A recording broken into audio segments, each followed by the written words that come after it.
Assalamu alaikum everyone. Welcome to BCS Frontiers, and today I'll try to brief some information from Daily Star. It's November 27, 2025. You can see in the front page we have some information.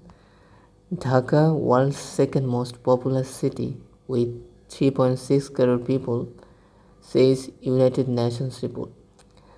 তো জাতিসংঘের report বলছে ঢাকা হচ্ছে পৃথিবীর দ্বিতীয় জনবহুল শহর, যাতে 3.6 crore মানে 3.66 কোটি মানুষ থাকে। এবং এই তালিকায় শীর্ষে রয়েছে ইন্দোনেশিয়ার জাকার্তা। ঠিক আছে, এই তথ্যটি আপনারা মনে রাখতে পারেন। এবং কিছু বিষয় দেখতে পাচ্ছেন যে government reshuffles SP in all district ahead of polls. সামনে আপনার নির্বাচন হবে, এজন্য সুপারিনটেন্ডেন্ট, ইন্সপেক্টর, পুলিশ ওনাদেরকে শিফট করা হচ্ছে বিভিন্ন জেলাতে। তাদেরকে পুনরায় রদবদল করার চেষ্টা করা হচ্ছে, যেহেতু নির্বাচনে নিরপেক্ষতা যেন বজায় থাকে। তারপর আপনারা দেখতে পাচ্ছেন যে একটা বিষয় এসেছে যে NCP alliance May unveil a new alliance today. তো এনসিপি মানে ন্যাশনাল সিটিজেন পার্টি অ্যালায়েন্স। তো এই যে দলটা তারা নতুন কোনো জোট বিষয়ে তথ্য দিতে পারে। A new political alliance is likely to be launch today informing the national citizen party, আমার Bangladesh party and united people Bangladesh and রাষ্ট্র সংস্কার আন্দোলন। এই দলগুলোর সাথে এনসিপি জোটবন্ধ হতে পারে বলে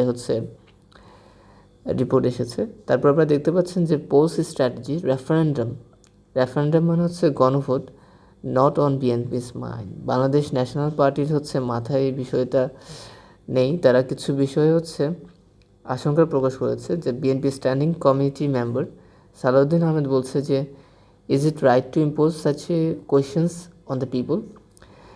আচ্ছা, এটা কি ঠিক আছে যে মানুষকে এভাবে প্রশ্ন করা হবে with all this complicated issue at stake? এতগুলো জটিল বিষয়ে জাস্ট শুধুমাত্র একটা প্রশ্ন থাকবে, yes or no, is ultimately a kind of coercion. এই ওয়ার্ডটা একটু দেখতে পারেন, এটি স্পেলিংটা এরকম, COERCION। এর মানে কাউকে ফোর্স করে কিছু করানো, do something using force or threat. এটা বলা তিনি এটাকে জোরপূর্বক বোঝাচ্ছেন যে গণভোটে একটা মাত্র প্রশ্ন রাখা মানুষের সাথে জোর জবরদস্তি করার মতো বিষয়। তো এই ছিল আমাদের তথ্য। আমরা একটু দেখি এখানে আর কি আছে। আমরা গুরুত্বপূর্ণ ভোক্যাবগুলো রাখার চেষ্টা করব। তিতুমিরস লাইফ লেগেসি ডিজার্ভ মোর অ্যাটেনশন। আপনাদের অনেকেই হয়তো শহীদ মীর নিসার আলী তিতুমিরকে চিনেন না। আমরা যখন ছোট ছিলাম তখন ওনার বাঁশের কেল্লা যে তৈরি করেছিলেন, ইভেন তিনি কিন্তু ইংরেজদের অস্ত্র কারাগার লুণ্ঠনও করেছিলেন, করে সেখানে বাঁশের কাল্লা তৈরি করে প্রতিরোধ তৈরি করতে চেয়েছিলেন, এবং যার কারণে তাকে মৃত্যুদণ্ড দেওয়া হয়। তো এই যে মানুষটা বাংলাদেশ, এই যে আমাদের উপমহাদেশকে ব্রিটিশদের হাত থেকে রক্ষার জন্য একটা বড় সংগ্রাম তার অবদান আছে, সেই বিষয়টি মানুষকে জানা উচিত। এই বিষয়টি নিয়ে রিসেন্টলি একটি সভা হয়েছে। দেখতে পাচ্ছেন যে আলতাফ রাসেল বলছে যে time to recognise the emotional toll of river erosion. নদী ভাঙনের যে ক্ষতি, সেটা আমাদেরকে অবশ্যই গুরুত্বের সাথে দেখতে হবে। তিনি বলছেন যে in the quiet villages along the banks of Ganga and Brahmaputra river a slow disaster unfolds year after year. প্রতি বছরই ছোটো ছোটো ক্ষয়ক্ষতি হচ্ছে, এবং দেখা যায় যে হোম ভ্যানিশেস ওভারনাইট। বাড়িঘর রাতারাতি হারিয়ে যায়, ল্যান্ড ডিসঅ্যাপিয়ার্স, জমি হারিয়ে যায়, families are forced to flee with little more than cloth on their back. এবং ওখানে যে মানুষগুলো থাকে তাদেরকে শুধুমাত্র জামা কাপড় নিয়েই আসতে হয়। তো আপনারা হয়তো অনেকেই মনে করেন যে it's a natural phenomenon, but river bank erosion, এই যে নদী ভাঙন, is not solely natural phenomenon. শুধুমাত্র প্রাকৃতিক বিষয়গুলোকে দেখলে হবে না।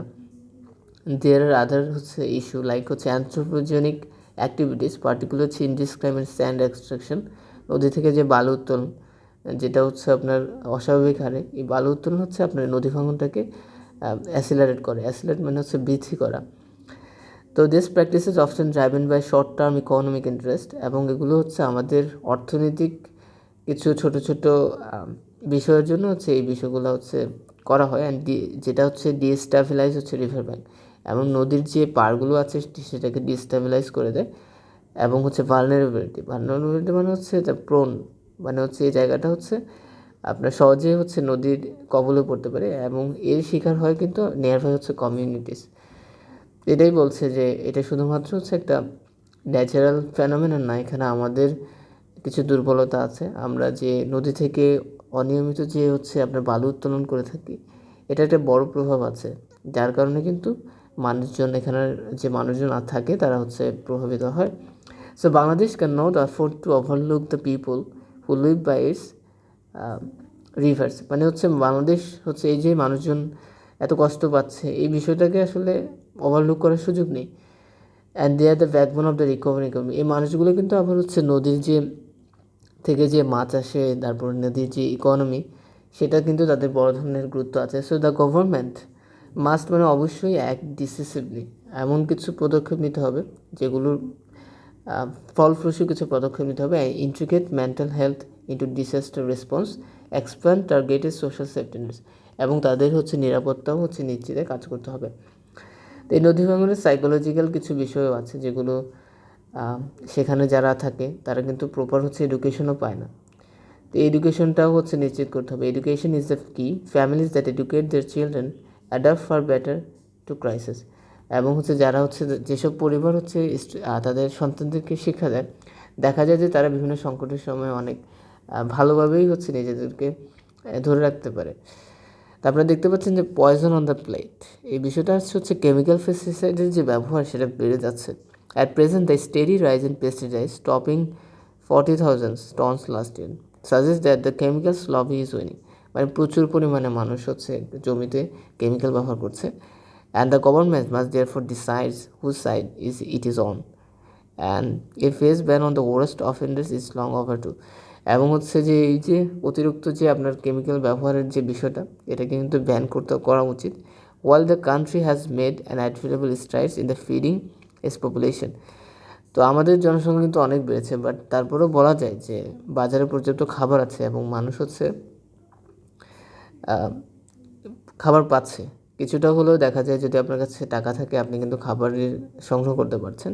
স্ট্রাইড মানে হচ্ছে ফাস্ট রানিং, এবং সেটার একটা প্রশংসা আমাদের করতেই হবে। এবং এটা বর্তমান যে ওয়ার্ল্ড এগ্রিকালচারাল গ্রোথ, বিভিন্ন ক্রপস, তারপরে আদার বিষয় আছে এখানে। তার মানে এনার্জি উই মাস্ট হচ্ছে remember that a full stomach offers no protection against a poison future. ঠিক আছে, এটা হচ্ছে গুরুত্বপূর্ণ যে আমাদের অবশ্যই ভালো খাবার খেতে হবে, তাহলে কিন্তু আমাদের যে ফিউচার জেনারেশন আছে তারা ঠিক থাকবে, এবং আমরাও হচ্ছে বিভিন্ন রোগ জীবাণু থেকে নিজেদেরকে ঠিক রাখতে পারবো। ছোট্ট একটা কলম পড়তে গিয়ে অনেক লম্বা সময় চলে গেছে। তো যারা ভিডিওগুলো দেখছেন একটু লাইক করে দেবেন। আশা করছি পরের ভিডিওতে অনেক ডিটেলে হচ্ছে বিভিন্ন ভালো ভালো কিছু ওয়ার্ড নিয়ে আলোচনা করা যাবে। খুব তাড়াতাড়ি ভিডিওটি বানিয়েছি। তো দেখা হচ্ছে পরের কোনো ভিডিওতে। সে পর্যন্ত ভালো থাকবেন, সুস্থ থাকবেন। আসসালামু আলাইকুম।